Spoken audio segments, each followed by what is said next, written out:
오늘도 주와 함께 동행하는 하루가 되시기를 바랍니다. 오늘 나눌 말씀의 제목은 요한은 크냐 작냐 이런 제목을 가지고 말씀을 전하도록 하겠습니다. 오늘 본문 11절을 보시면 요한이 크다 그리고 또 요한은 작다 이 두 가지를 다 말씀을 하고 계십니다. 하나는 요한을 크다라고 얘기하셨고 또 하나는 요한은 작다라고 말씀을 하셨습니다. 하나는 칭찬이고 또 하나는 칭찬이 아닌 것 같고 요런 약간 헛갈리는 말씀을 좀 하셨습니다.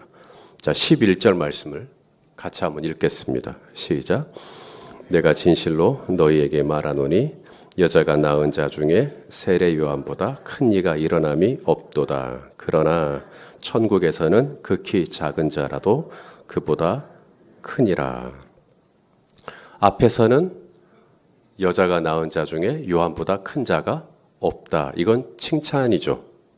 이것은 분명 칭찬 같습니다. 그러나 이렇게 시작합니다. 그러나 천국에서는 또 요한보다 또 극히 작은 자라도 요한보다 크다. 그러니까 또 요한이 천국에 가면 또 요한은 큰 자가 아닐 거다라는 이야기니까 아까는 분명히 크다라고 해놓고 하지만 천국에 가면 요한은 결코 큰 자는 아닐 거다라는 이야기입니다. 헛갈리는 말씀입니다. 크면 크고 작으면 작고 둘 중에 하나만 이야기하시면 좋겠는데 앞에서는 여자가 낳은 자 중에 이보다 크다라고 얘기해놓고 뒤에서는 천국에 가면 그래도 요한은 천국에 가면 지극히 작은 자도 요한보다 클 거다라고 얘기를 해버리니까 이게 도대체 뭔 말씀인가 싶습니다. 어느 주석집을 봐도 어느 학자들도 이 본문을 이해하기가 쉽지 않다고 다 이야기를 합니다. 우리 성도님들도 이 본문을 대할 때 어려우실 겁니다. 전부 다 어려운 말씀입니다. 진짜 이해하기 어려운 말씀입니다. 예수님 말씀을 어찌 우리가 다 헤아릴 수가 있겠습니까?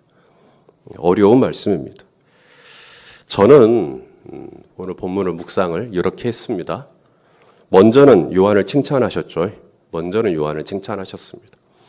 여자가 낳은 자 중에 요한보다 큰 자가 없다. 이것은 어떻게 보면 예수님도 여자가 낳은 자인데 성령으로 잉태하셨지만 예수님도 여자가 낳은 자인데 이것은 예수님보다 더 크다라고 말씀하신 거나 마찬가지입니다. 요한을 극 존칭한 겁니다. 요한이 나보다 더 크다라고 얘기한 거나 마찬가지입니다. 요한을 최대한 높여준 겁니다. 요한을 칭찬한 거죠. 요한을 인정해 준 겁니다. 요한을 세워준 거죠. 요한은 정말 잘했다. 요한이 정말 대단하다라고 얘기를 해준 겁니다. 요한을 칭찬해 줬을 때 요한의 기분이 어땠을까요? 칭찬 안 받아보셨어요? 칭찬해 줬단 말입니다. 그럼 기분이 좋죠. 사람이 칭찬받으면 기분이 좋죠. 근데 칭찬이 과하죠. 칭찬이 좀 과하잖아요. 여자가 낳은 자 중에 이보다 더 큰 자가 없다.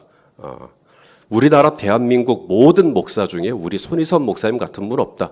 이거 좀 칭찬이 좀 과하잖아요. 있을 수 없는 칭찬이잖아요. 여자가 낳은 자 중에 요한보다 큰 자가 없다. 이건 좀 과하죠. 이런 과한 칭찬은 조금 우쭐해질 수 있습니다. 우쭐해질 수 있으니 예수님이 그 다음에 그러나로 붙인 겁니다. 우쭐해질 수 있으니까 그러나 그러면서 천국을 이야기하시는 거죠. 천국에서는 지극히 작은 자라도 또 요한보다 지극히 작은 자라도 요한보다 클 거다.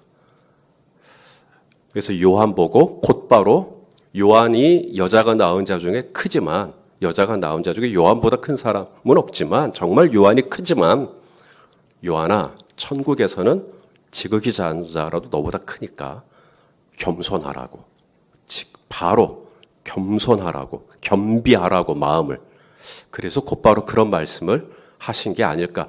이것은 저의 묵상이지 어느 누구도 이것을 인정해주는 학적인 진술은 아니니까 그렇게 생각하시면 좋겠습니다.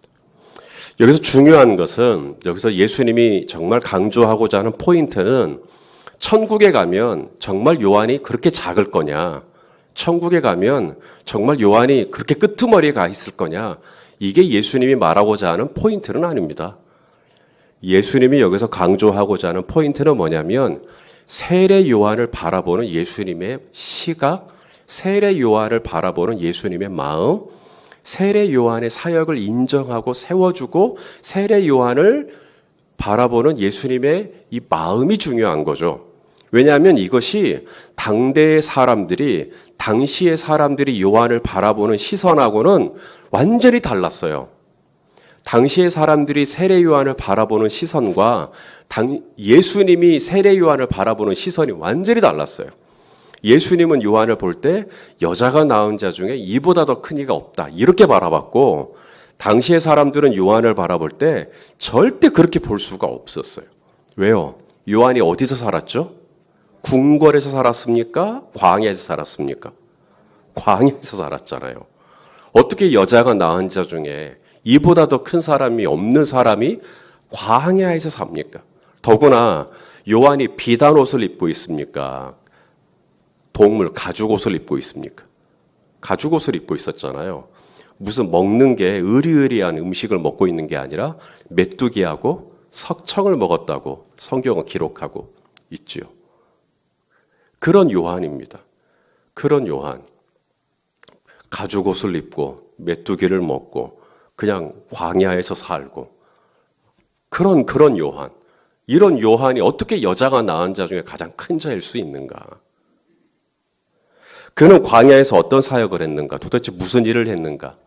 예수님이 오실 길을 예비했죠. 하나님의 아들 예수 그리스도가 와서 하실 사역을 준비했어요. 사람들에게 예수님에 대한 기대감을 갖게 했어요. 예수님이 하실 사역이 사람들에게 성령으로 세례 주는 거, 불로 세례 주는 거. 그러니까 요단강에서 요한이 한 일은 물로 세례 줬죠. 물로 세례를 주면서 뭐라 그래요? 나는 물로 세례를 주지만 내 뒤에 오시는 분이 있는데 그분은 너희에게 뭐로 세례 줄 거다? 불로 세례 줄 거다. 그러면서 예수님에 대한 기대감을 증폭시켰죠. 그분이 오시면 나는 그분의 신들매를 풀기도 감당치 못할 거다. 그러면서 사람들의 마음속에 하나님의 아들 메시아에 대한 기대감을 증폭시키는, 그래서 자신이 하는 사역은 예수님이 하시는 사역에 대한 어떤 그 밑작업을 깔아놓는, 철저하게 나는 쇠하여야 되겠고 그분이 흥하여야 되겠다라고 하는, 그분이 오실 길을, 그분이 앞으로 하실 사역을 준비시키는, 그거 하러 왔단 말이죠. 오직 그것이 요한의 목적이었어요. 그 사역은 과연 성공적이었을까요? 자, 오늘 본문에 요한의 사역이 나옵니다. 16절, 17절. 자, 읽어보겠습니다. 16절, 17절. 시작. 이 세대를 무엇으로 비유할까? 비유하건대 장터에 앉아 제 동물을 불러 이르되 우리가 너희를 향하여 피리를 불어도, 자, 요한이 피리를 불었다 이 말입니다. 너희가 춤추지 않고 우리가 슬피 울어도 너희가 가슴을 치지 아니하였다 함과 같도다.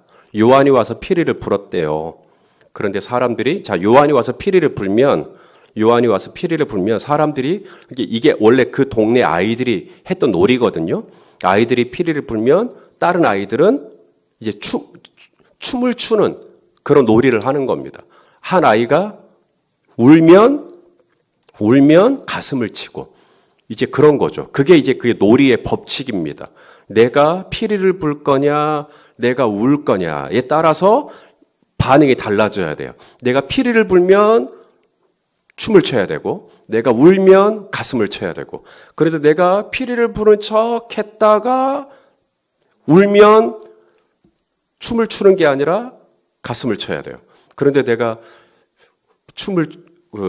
우는 척을 했다가 피리를 불면 이제 그 사람이 속아가지고 이제 뭐 그렇게 해서 저 게임을 하고 놀이를 하는 건데 요한이 이제 피리를 불었는데 사람들이 춤을 추지 않았고 요한이 와서 슬피 우는데 사람들은 가슴을 치지 않았다. 지금 예수님이 그 풍경을 묘사하고 있는 겁니다.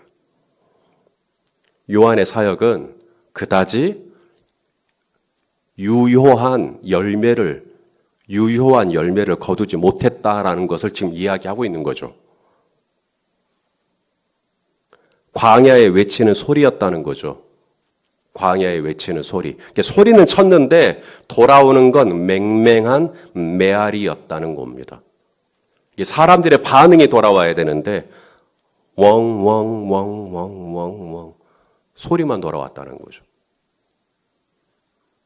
지금도 얼마나 많은 사역자들이 피리를 불고 있는지 몰라요. 상가에서 피리를 불고 섬에서 피리를 불고 농촌에서 피리를 불고 정말 열심히 피리를 불어요. 또 울어요.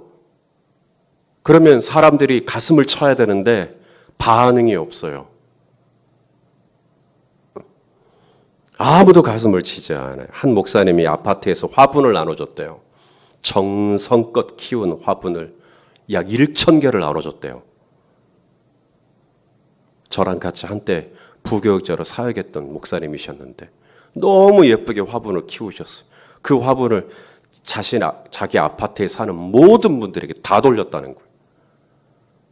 정성을 봐서라도 한 가정이라도 오겠지 하는 마음으로 다 돌렸대요.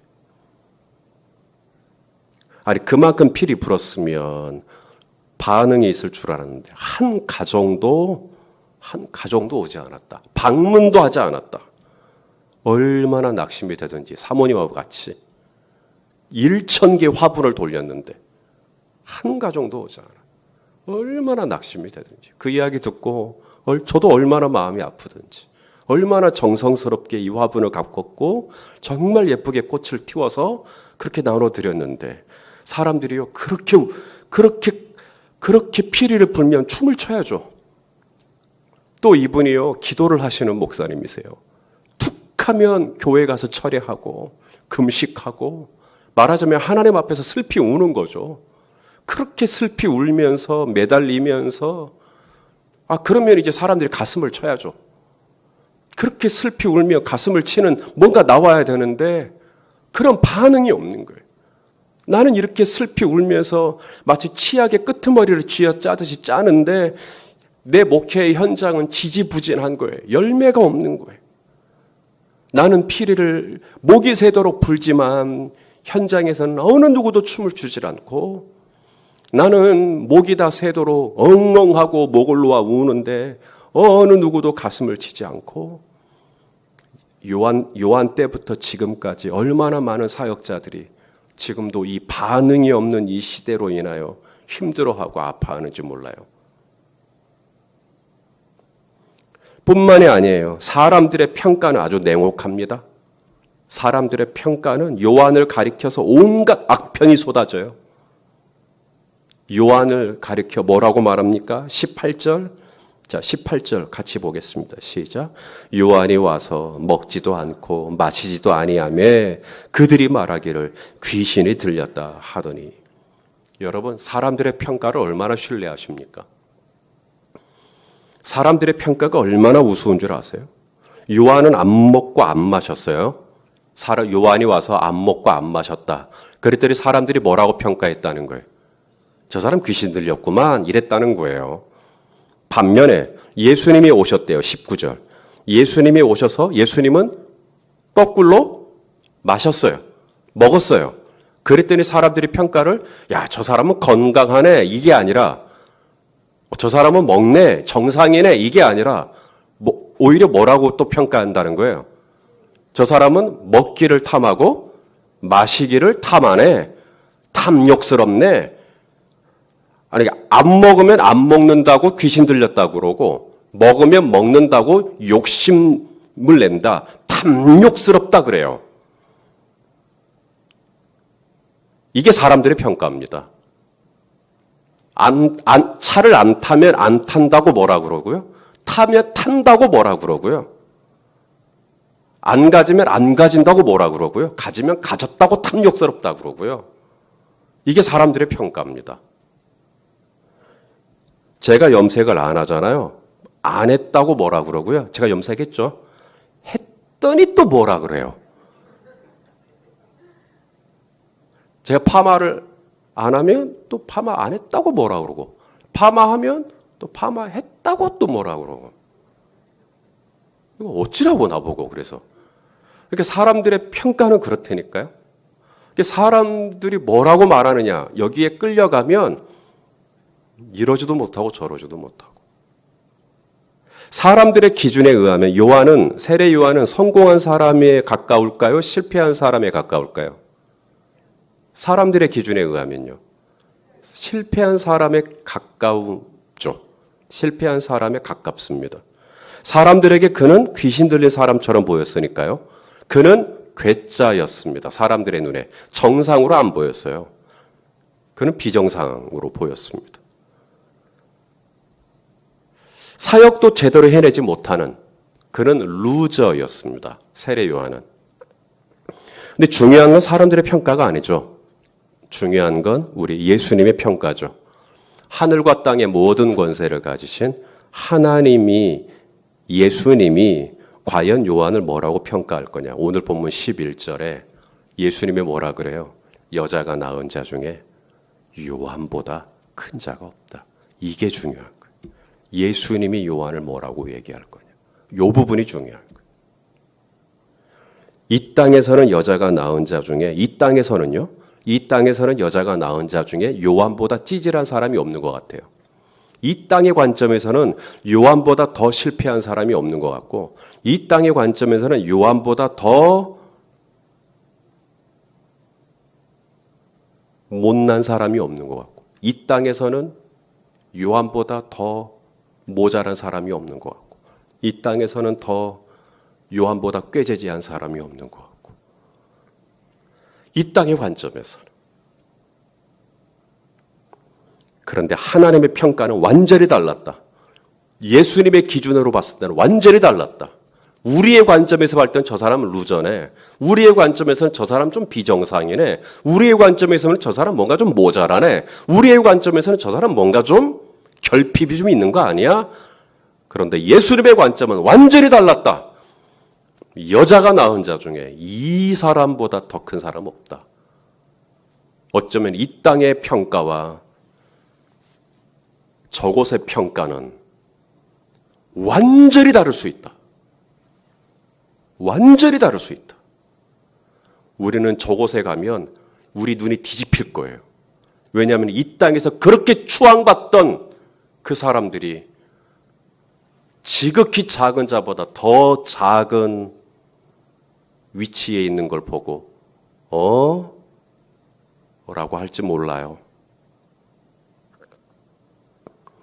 요한이 한 일은 딱 하나예요.